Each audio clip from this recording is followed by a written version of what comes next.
Halo semuanya, saya Daniel Iman Jumanta. Di sini saya akan sedikit menjelaskan tentang pengembangan nilai-nilai multikultural yang bisa dilakukan di sekolah-sekolah. Mungkin ini sesuatu yang sudah banyak dibahas, tapi di sini saya akan mencoba menyampaikan cara-cara yang dapat dilakukan, cara-cara yang saya buat agar penanaman nilai multikultural ini bisa lebih efektif dan pastinya menggugah minat siswa. Seperti apa caranya? Silahkan simak video ini. Kurikulum menjadi bagian penting dalam sebuah proses pendidikan. Kurikulum merupakan jantung dari suatu proses pendidikan di sekolah-sekolah, karena kurikulum berisi pedoman dan segala sesuatu yang harus diselenggarakan dan diajarkan di sekolah-sekolah. Jika tidak ada kurikulum, maka pembelajaran di sekolah-sekolah tidak akan terencana, tidak akan terarah, dan guru-guru akan kebingungan karena tidak tahu apa yang akan mereka ajarkan kepada siswa-siswa. Pendidikan multikultural sangat perlu diterapkan di Indonesia karena masyarakat Indonesia terdiri atas berbagai macam suku, agama, dan ras. Selain itu, masyarakat Indonesia juga terdiri atas beberapa agama sehingga menambah keberagaman yang ada. Pendidikan multikultural harus diterapkan di sekolah-sekolah karena nilai-nilai multikultural seperti toleransi, saling menghormati, dan saling menghargai perbedaan merupakan sesuatu yang penting untuk menjaga kesatuan dan keutuhan negara Indonesia. Penanaman nilai-nilai multikultural itu bisa diterapkan dengan cara mengajarkan pendidikan multikultural dan mengajarkan nilai-nilai multikultural di sekolah-sekolah. Penanaman ini bisa dilakukan dengan cara pengembangan pendidikan multikultural lewat pengembangan kurikulum sekolah-sekolah. Kurikulum memiliki beberapa komponen, diantaranya adalah tujuan, materi, metode, dan evaluasi.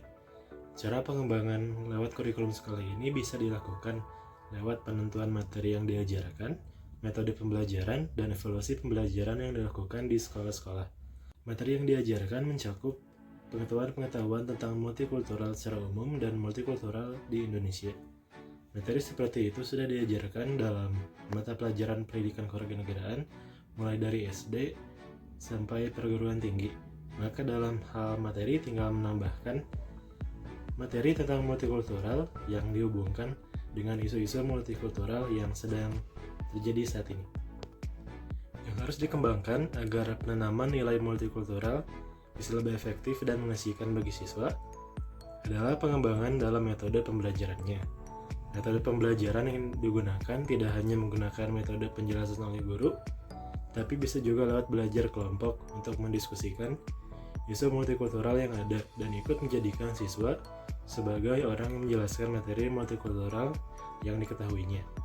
Namun selain dari itu, cara yang lebih menyenangkan dan bisa menggugah semangat siswa adalah dengan cara melakukan pentas seni, baik itu secara besar atau kecil. Siswa-siswa dari tiap kelas dibagi menjadi beberapa kelompok. Beberapa kelompoknya menampilkan kesenian-kesenian tari daerah di Indonesia seperti tari-tari Jaipong, tari dari Papua, dan lain sebagainya. Tapi ada satu kelompok yang menampilkan teater, yang menampilkan cerita yang mengandung pelajaran-pelajaran dan nilai-nilai multikultural. Nilai-nilai multikultural yang ada misalkan nilai toleransi, nilai menghargai perbedaan, nilai menghormati perbedaan, dan lain sebagainya. Dengan cara seperti ini, dengan cara siswa terjun langsung di dalam kegiatan kesenian, maka nilai-nilai toleransi dan keberagaman akan lebih merasuk kepada diri siswa. Di sini tugas guru adalah menjelaskan dan lebih memasukkan nilai-nilai tersebut agar bisa lebih diingat dan lebih masuk ke dalam diri tiap siswa. Kegiatan pentas seni tadi merupakan salah satu kegiatan pembelajaran sehingga harus dinilai dan dievaluasi oleh guru. Penilaian tidak hanya menilai pengetahuan siswa tetapi keterampilan multikultur seperti toleransi, saling menghargai dan menghormati perbedaan yang dapat dilihat dalam keseharian siswa di sekolah.